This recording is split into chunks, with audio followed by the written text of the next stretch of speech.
Hi, my name is Jonathan, and this is an abs and hips practice. I'm going to use a block. You may not need to, and the same with a strap, more for the hip component, but let's jump right into it. So begin in all fours, hands and knees position.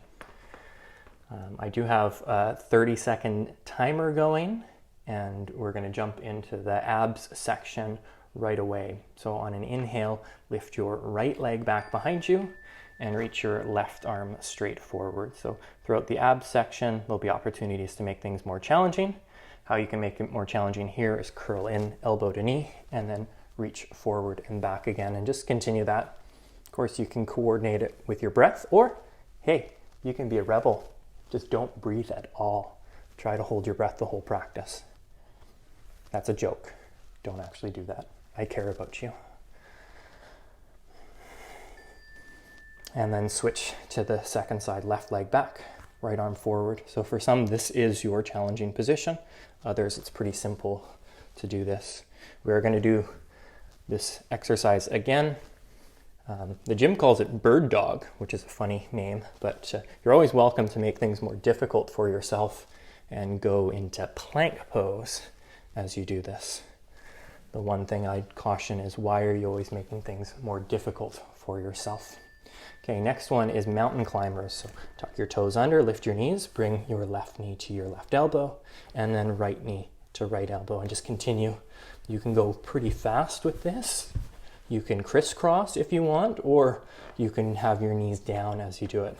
So lots of modifications. There's no right or wrong way to do it. Just do your best.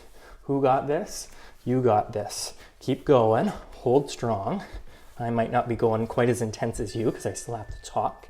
Next position, elbows down, interlace your fingers and step your feet back for forearm plank. Good news, we're not going for the world record. It's about 10 hours. That's a long time. I have a feeling there might actually be people who are gunning for that record now. You got nothing else to do except practice your forearm plank and binge watch Game of Thrones at the same time. Okay, rise up into all fours. Pretty simple one here is just the cat of cat-cow. So round your spine, tuck your chin in and move your tailbone down and pause and hold here. Push the hands down, lift your belly up and hold and squeeze as strong as you can. It's a nice warm up. It's only going to get more challenging as we move into a second round, but we're almost done this first round. So now come back to a neutral spine, tuck your toes and lift your knees to hover away from the floor for bear pose.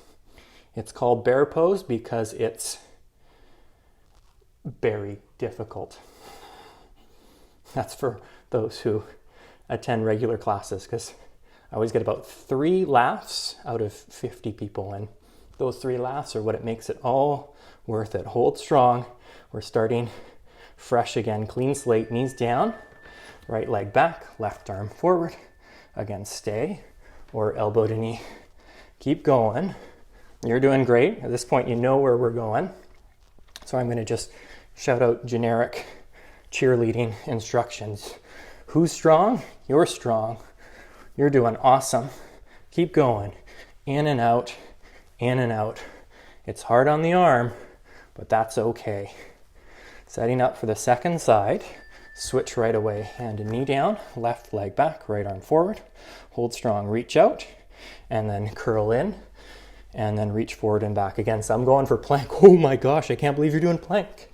If you want an extra challenge, you can squeeze the elbow into knee as they connect each other, making it extra spicy, extra challenging.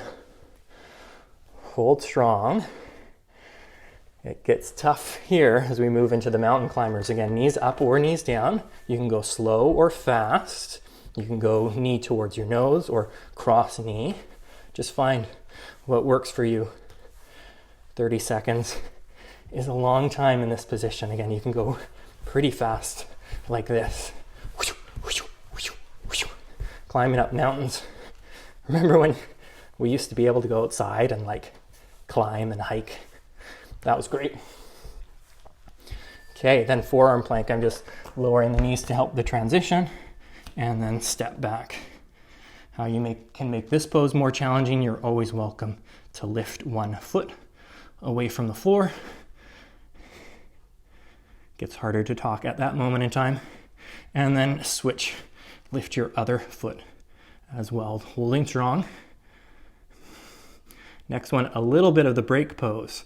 So it's knees down, rise up into all fours, and then round your spine, tuck your chin in, and then just pause and hold here.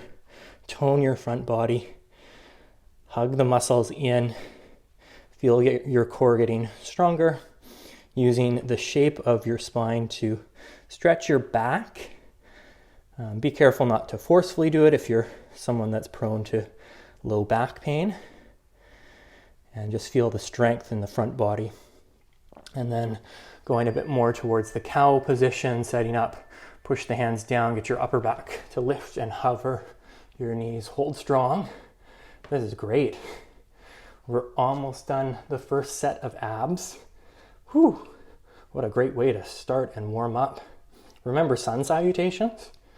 This is another way to get the body moving. Dig deep, hold strong. One last deep breath in.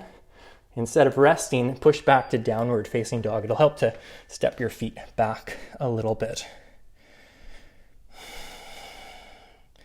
And then one flow before coming to a seated position. So you're welcome to go to plank, half push up, and then for your back bend. And then press it back. If you want to jump forward and through, you're welcome to. I'm using a block, so it makes it a bit awkward to do that version. Okay, sitting up tall. Bring your feet forward in front of you, and then join the bottoms of your feet together for Baddha Konasana. Pushing the feet into each other, sit up tall.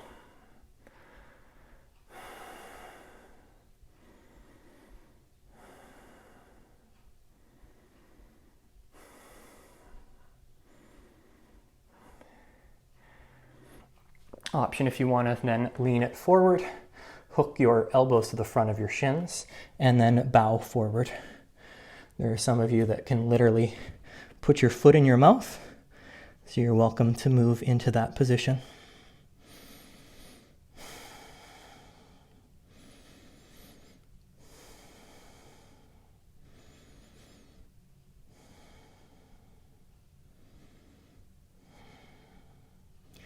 Okay, and then rise up. Just move the right foot forward a little bit, and then pull your left heel towards your outer right hip. And if it's tough, you can keep your right foot in the midline of your mat, or you can cross the foot all the way over. It'll be a twist to your right. Hold your right knee with your left hand. Lift tall. Just other ways to go further, you can wrap your elbow around your knee, or you can hook the elbow to the outside of the knee. There's always the option to go for a bind as well, if that's something that you love to do and enhances your practice.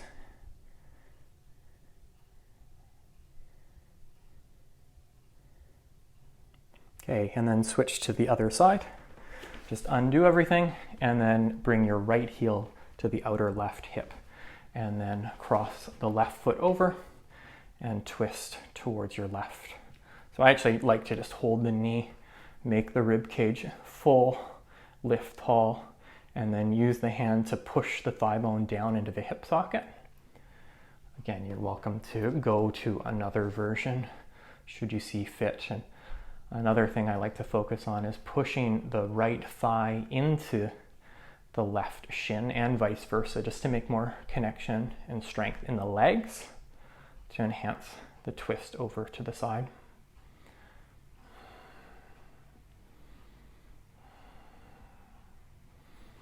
Okay, and then back to center. Swing your legs back behind you. We'll come to the seated position again, but moving back to down dog. Option here, if you want an extra flow, go for it. So again, that's plank pose, lowering down halfway, chaturanga, hold, hold, hold, hold, hold, and then lift for your back bend, and then push back, downward facing dog. Slide your right shin forward for pigeon pose, and then on this first version of pigeon, it'll be the upright version. There's a misconception that pigeon has to be front shin parallel to the front edge of your mat, and for a lot of people that's not even possible, and also that's the hip opening version of it. And eventually the pose can be hold your foot behind your head, and to do that pose you actually need the shin at maybe about a 45-degree angle, so not quite in line with the front edge or the side edge of your mat, but somewhere about in the middle. So just lifting tall. To get to that place, you have to have the strength of hugging your legs in that you can then lift your arms up into the air, and it takes effort, especially if you're not used to that. There's a lot of you who love the flow aspects of practice. You're welcome to switch legs through a flow. I'll just show that one quick. You can just jump back chaturanga, move through the flow, push back to down dog, and switch to the second side. Pausing here, puff up the chest, hug the knees in, have the hips lifted so you're not just rolling down onto one hip. It's an active position. Even as we move into mellower positions after this, it'll still be active in the legs. So active that as you hug your knees in, you can float the arms up, feel your rib cage lift up. If you've got the ability to grab the foot behind you, then go for it. No one's stopping you. Of course, to switch to the other side, you can just, or back to the first side again, you can just go through all fours. So I'll demonstrate that this time, but if you want the flow, take the flow. So just going back, right leg forward. So it could just be this, all fours, right leg forward, move your leg back, pull the legs in, get strong so you can lift your hands. Keep the strength in your legs, and then lower down onto your elbows. Some get lower down and rest forehead onto the hands, which can be a positive, but it can also end up losing the integrity and the strength of the legs. So just try to stay focused and engaged with your legs. Think of your hips moving back and being pulled back, and then pulling your rib cage forward so your upper body moves in a different direction than your lower body. And then switch to the other side. You can go through down dog, or again, you can just go back into chaturanga from the position.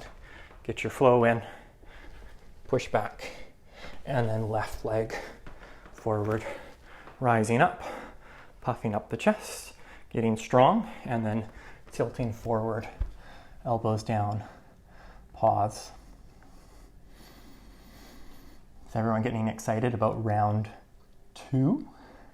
Round two of the abs? I'm pretty excited.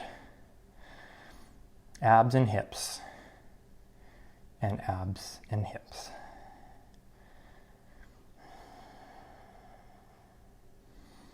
Okay, one more variation of pigeon before we go back to seated again. So again, flow. And switch legs. So right leg forward.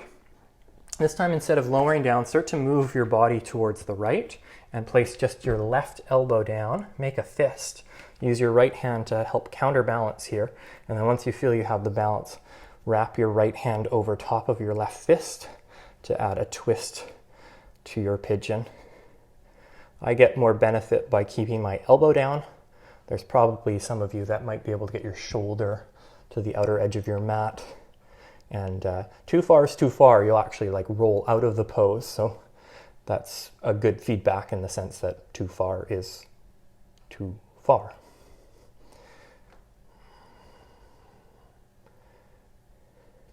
And then to come out, one way is just collapse out.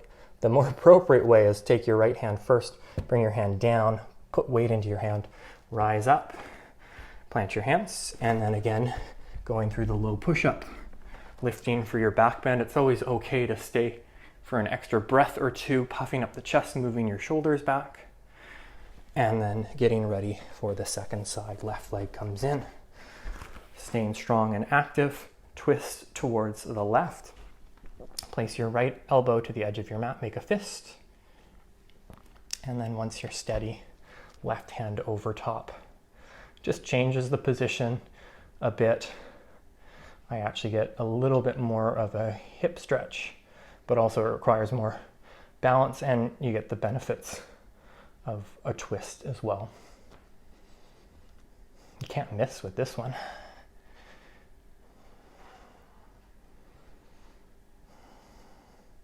Okay, to come out, left hand down, push to rise back, and then last opportunity for the flow before going into the seated position again.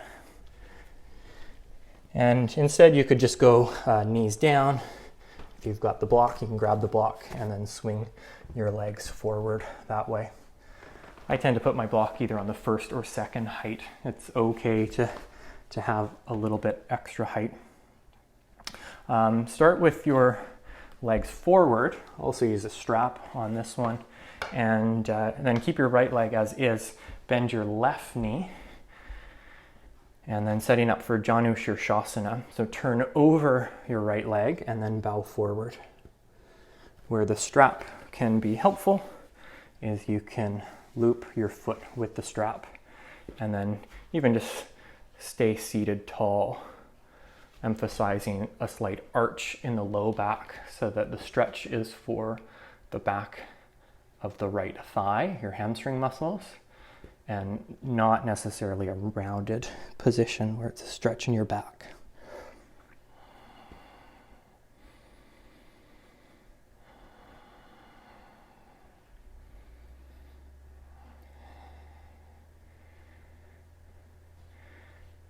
Okay, and then switch to the other side.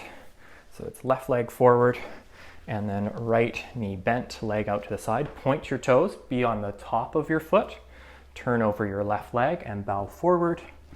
Again, you can use the strap, lock up, lift tall, and bow further. There's versions where you twist deeper, in this case to the left. There's also side bend versions where you twist to the right. It's always up to you.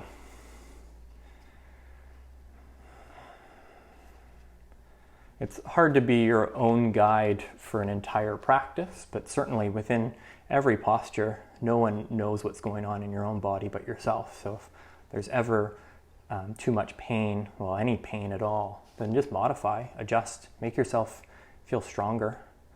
Let the practice be life-enhancing as opposed to life-diminishing. Okay, and then come all the way back up. And then now both legs straight forward. Probably actually a bit too high on the second highest setting. I'll go to the lower setting here for Paschimottanasana. So some folks, it's pretty easy. Arms up and then hinge forward, forehead to shins. I was given the gift of inflexible legs and hips. So through years and years and years in practice, sometimes things don't necessarily change. So I'm more than happy and content to just stay upright and then loop up the feet and bow forward. This feels fantastic to me, whereas putting my forehead to the shins doesn't really offer me that much. Just doesn't, leaves a bitter taste in my mouth. Dig down with your heels. Use your inhale to lift your ribs, and then exhale, fold in further, whatever further means. Further can be spiritual. Yeah, if you have a strap, we could still use it a little later. You can just put it to the side of your mat and then move off of your block for this one. And it's Dandasana, staff pose. So this one is just legs straight and then lift up tall. So if you're someone who requires a block, this is an intense pose to just hold and stay with to start. And then I've got good news. The second round is about to begin, where you lift a leg and lower a leg in Dandasana. So here we go. So what that means is just lift your right foot, lower it, lift your left foot, lower it, and just continue that up and down, up and down. You can go really high, you can go just a little, you can have the knees bent, you can break the rules. Some folks will go on to fists, lift your hips as you do this. I know a few folks who can lift their legs and just flutter their legs in the air. That's pretty impressive, but not a requirement. 30 seconds is a long time with this one. If you've lifted your hips, lower your hips down, lift your feet for boat pose. We're gonna row the boat, which means lower your legs down, lean back, reach your arms forward, and then bend your knees, and then pull your hands in. And just continue that. Row, row, row your boat. Oh no. Instead of 6 exercises, we're going to do 7 this time. So it's 7 minutes straight. Lie onto your back, crisscross. So just crisscross one foot in front of the other. You can go with the straight legs. You can have the knees bent. You can go slow. You can go really fast. You can go lower to the floor. You can go super wide if you have the space. Up to you. Pick and choose. Throw yourself off center. Enjoy that extra challenge. Holding strong. And then bicycle crunches. Cup the back of your head. Curl up right elbow to left knee. And then left elbow to right knee. And just continue going back and forth. You can add a straighter leg on the other side. So it creates that bicycle action as you do this. Oh my goodness. How are those abs doing? Eating too much chocolate and chips these days. That's okay. We're just trying to feel stronger. Next one is called I Have the Power. You put your hands to the front of your thighs and just push your legs away from you with your hands, but your legs say, it doesn't work when no one's here. Your legs say no, so resist back. So push with the hands, resist back with the legs. Have your low back just subtly lifted off the floor. And I often call this one, I have the power. So you have the power to make it as difficult or as basic as you want. Nicely done. And then reach your legs up, arms up, and then just curl up. Try to touch your toes. Again, you may have to modify like myself with bent knees. That's more of a limitation of my hamstrings. The hips side of the practice, lifting up, lowering down. Good thing these are only 30 seconds and not a minute. Way to go. Shaking is weakness escaping the body. And then last one, lie on your back. You can even hold the edge of your mat and then lower both feet to touch the floor and then re-lift your legs. I'm doing it with bent knees purely for hip flexors benefit. That's the psoas muscle. If you want to go straight legs, go for it. If you want to bring knees in and thrust your hips up, go for it as well. Again, the question is, why do you always want to make things more difficult for yourself? Nothing wrong with just doing the basic and doing it really, really well. Good news, rock up to seated, repeat, lift and lower, lift and lower. Again, you could make fists, lift your hips up or lift both legs up. Second side, tougher side, hold strong. Turn the corners of your lips up. Smiling makes things so much easier, so much easier. Okay, row the boat, sit back into boat pose, and then lower down, counterbalance with your arms, and then bend your knees, bend your elbows, and again, continue. This is one where energetically it might feel like Annie Lennox singing, "This boat is sinking, but you got this. We're not going down." Hold strong. Dig deep. Last one here, rise up, and then hold your thighs, lie down, lift your legs up, and then crisscross. Again, crisscross could be used as one to kind of catch your breath. Just go slower with the knees bent. Having the legs up, they don't have to be vertical. Vertical can be really tough, and also really low to the floor can be tough. So keep going. Go as hard or as soft as you want in this one, because the next one's going to be a toughie. which is the bicycle core. Just a few more to go. So 4 more here. Cup the back of your head and then curl up, elbow to knee, just switching. You can start going double time or you can slow things down. Dig deep. Who got this? You got this. I got this. She got this. They got this. We got this. He got this. Okay, I'm going to stop doing that. That's really annoying. There's something about annoyingness that helps in core exercises though. I have the power. Hands to your thighs. Again, if you just need a break, hug your knees in. But it's called I Have the Power. It's actually after He-Man, Master of the Universe, where you have the power. I have the power to push the legs away and resist back. You don't have to do that much to feel the tone and engagement in your whole waistline, not just your six-pack. Your six-pack's in there, ready to show itself. And then now both legs up, touching the toes, arms up above you. The last 2 exercises here, digging deep. After that, it's gonna be mellower hip openings. Oh, it's gonna be so great. You're gonna enjoy them so much. Keep going. You're almost there. Touching the toes again. Knees bent, A-okay. Legs straight, toes pointed would make it that much more difficult to lift up. Again, only you know how hard it is. And then lower both feet and lift both feet. Lower both feet, lift both feet. So I'm just doing the more basic version. It's a lot easier on my hip flexors. When I used to do legs straight all the time, I'd always pull one of my groin muscles. And it's just a nagging injury that dates back to as a kid, ice skating and rollerblading a lot. And yes, rollerblading is still a thing. We all love it. Okay, that's it. Lie on your back. Whew. Just going to turn the timer off so you don't have any post-traumatic stress when you hear the bell go off. Okay, now lift your right leg up into the air. Hold the back of your thigh. Easier is with your left knee bent and your foot flat like I'm showing here, or you could slide your leg long.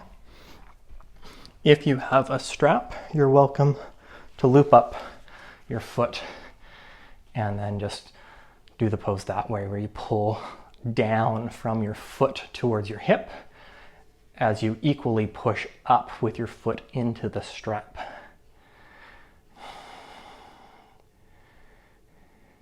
If you're someone who's flexible, you can always hold the big toe and start to take your foot over your head.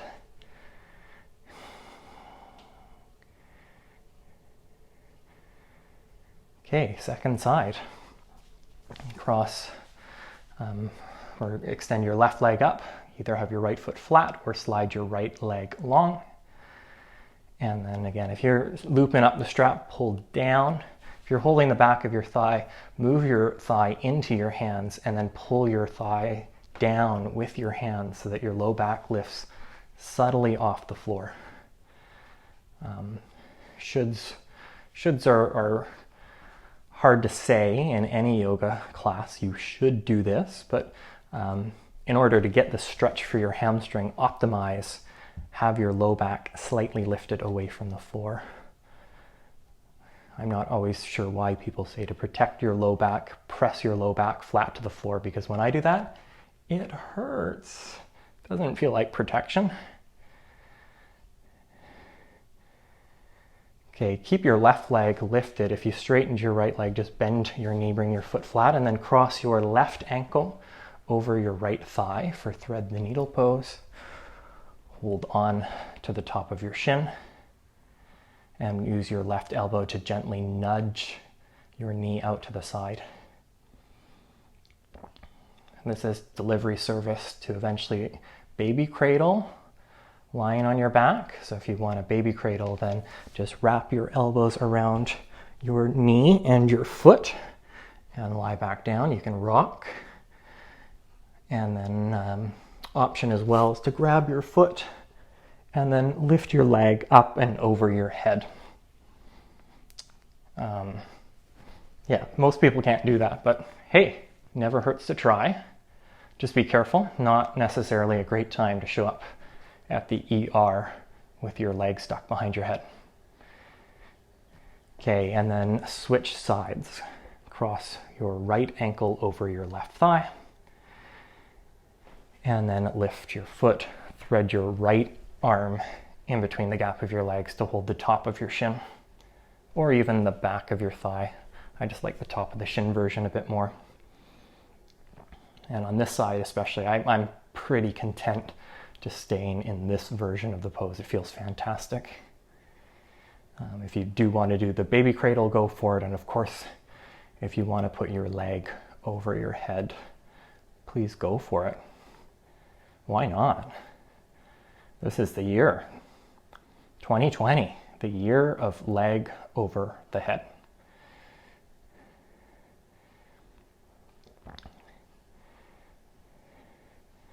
Okay, and then release.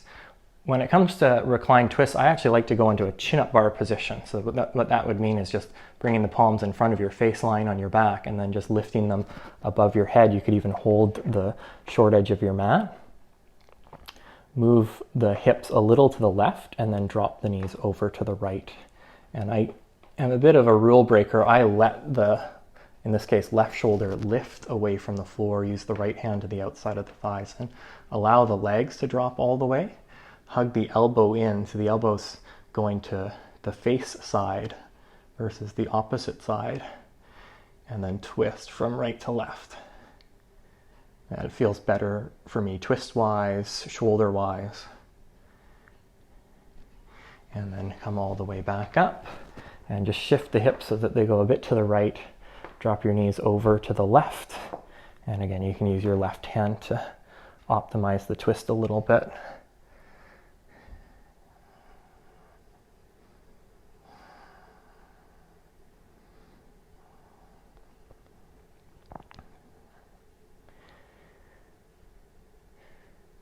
Okay, and then come all the way back up. Shift your hips in line with your shoulders. Just give yourself a little squeeze, setting up for a final resting position, Shavasana.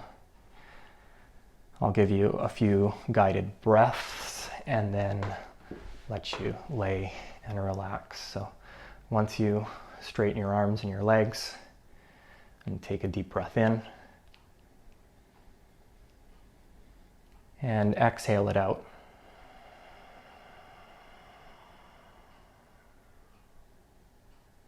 Again, full breath in.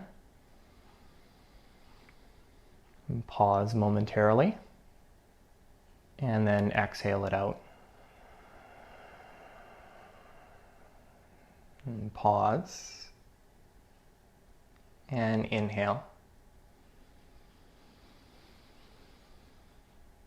And pause. And exhale.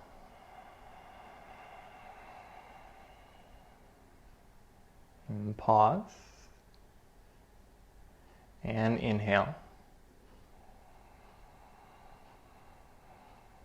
Hold. Exhale.